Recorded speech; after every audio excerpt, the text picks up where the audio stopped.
All right, let's jump right in. Today we're going deep, deep into the Wild West, the Transcontinental Railroad, the whole dramatic cutthroat story. Yeah, fascinating stuff. Our main source, this episode of the American History Tellers podcast, and wow, some serious eye-openers in I there. know, right? You think uniting a nation, progress, all these lofty goals, but things got messy fast. So picture this. 1862, Civil War raging, and Congress passes the Pacific Railroad Act. Bold move. Right.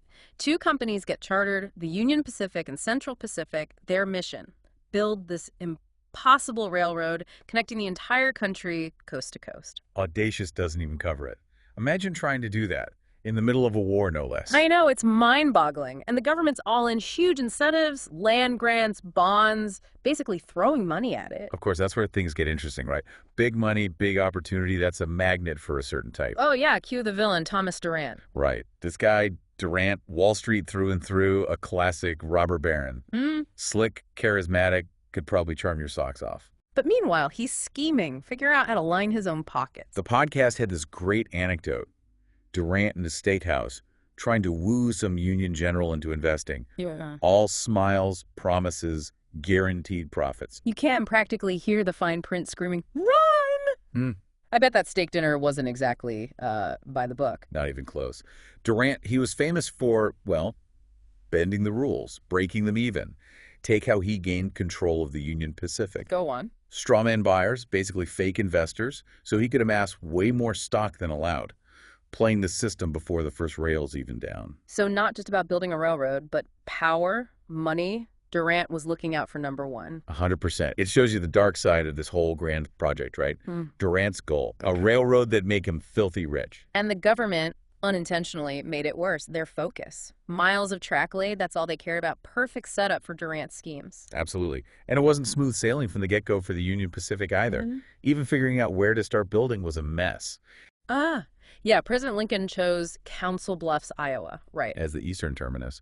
But Durant, he owned tons of land in Omaha, Nebraska, pulled every string to change it. Delaying a national project for personal profit, what nerve? And the podcast quotes the Union Pacific's chief engineer, Peter Day, saying working with Durant was like dancing with a whirlwind. Poor Day.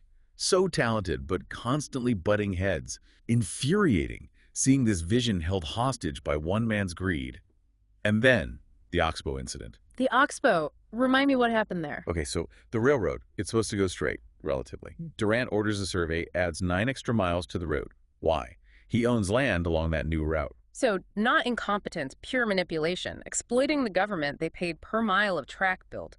More miles, more money in Durant's pocket. Exactly. But wait, there's more.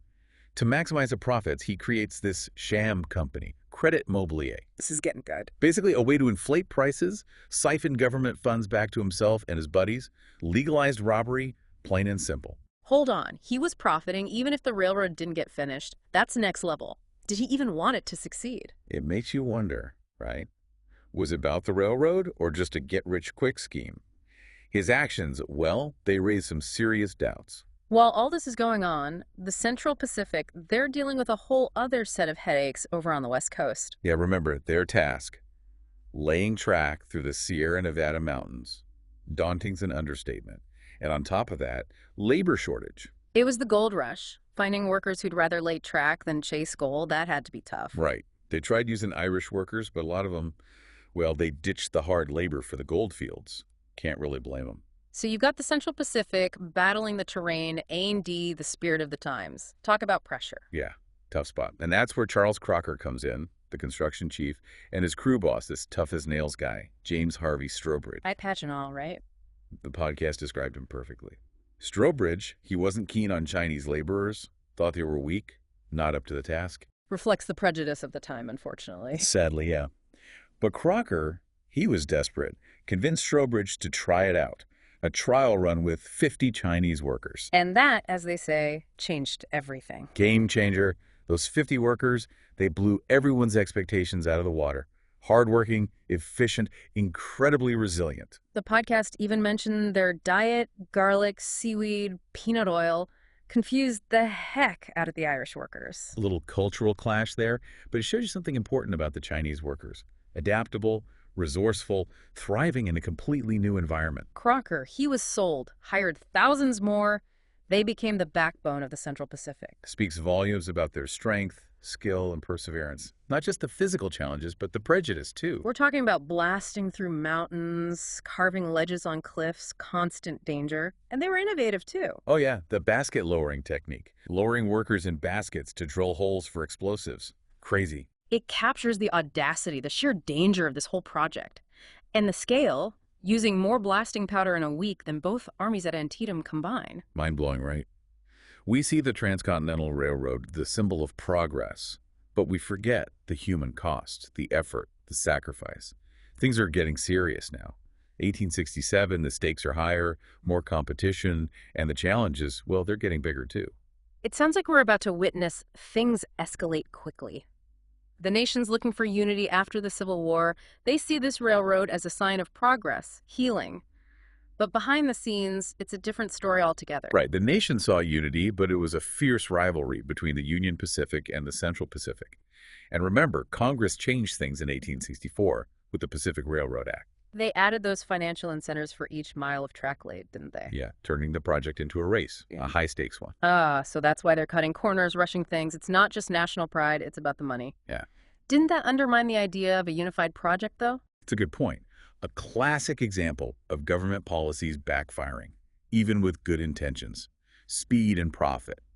They became more important than safety and quality. And for the Central Pacific, still struggling with those mountains, this competition just made things harder. So they're racing against the Union Pacific, who's already ahead on the flat plains, and then bam, Mother Nature steps in. The winter of 1866, 1867, brutal, especially in the Sierra Nevada. Blizzards, freezing temperatures, avalanches. The podcast said that the snowdrifts were so high they had to dig tunnels to even get to their work sites. They're tunneling through snow to get to the tunnels. They're trying to blast through rock. I know it sounds crazy, but it shows you what they were dealing with, the absurdity of it all. And it reminds us about the human cost of these huge projects. It's easy to just see the big picture and forget about the people, the risks they took, the hardships. Speaking of risks, the Central Pacific used nitroglycerin to blast through the Sierra Nevada. That was dangerous, right? Oh yeah, incredibly dangerous. Nitroglycerin, it's unpredictable, volatile, one mistake, and it's a disaster. But it was also very effective. Those mountains, they were tough. It's a reminder that progress, it comes with risks. And often the people taking those risks aren't the ones making the decisions. Absolutely. And speaking of risks, the Central Pacific's finances were also getting shaky. Mm-hmm. Their main backer, Collins Huntington, he was getting nervous. Huntington, he was a smart guy, a financier, a lobbyist, the whole package. He was. But even he was feeling the pressure. He was always in Washington, trying to get bonds and loans, keeping the Central Pacific afloat. And he wasn't afraid to get his hands dirty. The podcast mentioned those telegrams, the ones where he was bribing Congress to pass bills that would help the Central Pacific. It shows you that the railroad wasn't just built with sweat and steel. It was built with politics and backroom deals. Huntington, he makes you think, doesn't he? Was he a product of his time, or was it something more? It makes you wonder about the cost of progress. Was it all worth it? But before we get into that, what's happening with the Union Pacific?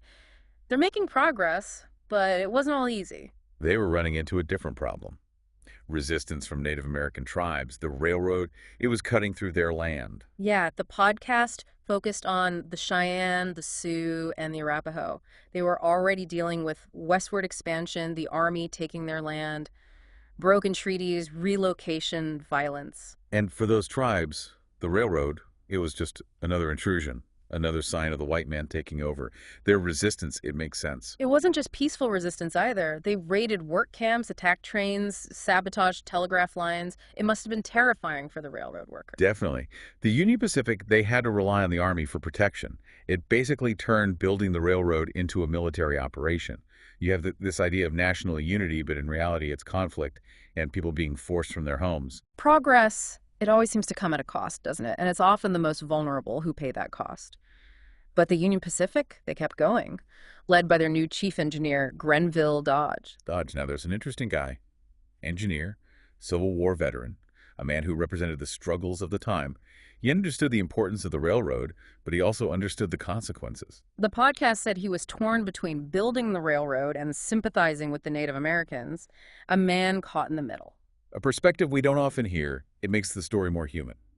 Dodge, a man of action, but also a man with a conscience. So as 1867 ends, we have the Union Pacific, making progress but facing resistance. And the Central Pacific, they've conquered the mountains but are struggling financially and trying to catch up. It feels like things are just getting started. They are. The race is entering the final stretch, and it's going to be intense. It's 1868, and this race to finish the Transcontinental Railroad, it's getting crazy. Both companies are pushing everything to the limit, workers, resources, the whole 9 yards. Yeah. The competition was fierce. Government incentives, the media hyping it up, these larger-than-life personalities in charge. A recipe for, well, both amazing engineering and some shady stuff. So the Central Pacific, after they finally conquer the Sierra Nevada, they're making good time through the desert. But then, problem. Not enough timber for those railroad ties. Yeah, in the Sierras, they had all those giant trees, perfect for ties. But the desert, nothing. So what'd they do, just sit around and wait for lumber? Nope, they got creative. Like, really creative. They started importing timber all the way from the redwood forests of California. Redwood logs, by sea, then wagon trains overland. Talk about a logistical headache. And expensive, too. Oh yeah, the costs, they were piling up for both companies. Union Pacific, they didn't have a timber problem, but their supplies, rails, tools, food, everything had to travel hundreds of miles. Ox-drawn wagons, a lot of the time. And don't forget those skirmishes with Native American tribes. It must have been a constant worry. It was dangerous, that's for sure. Both companies had to hire armed guards, protect the workers and supplies. Like something out of a movie, tension, the threat of violence, always there. But the Union Pacific, they had a secret weapon. General Jack Casement and his brother Dan. Track-laying legends, those two. The best in the business, fast and efficient. They had this system for laying track, everything organized, different crews working together perfectly, rails, spikes, ties, boom, boom, boom. The podcast said they laid 6 miles of track in one day.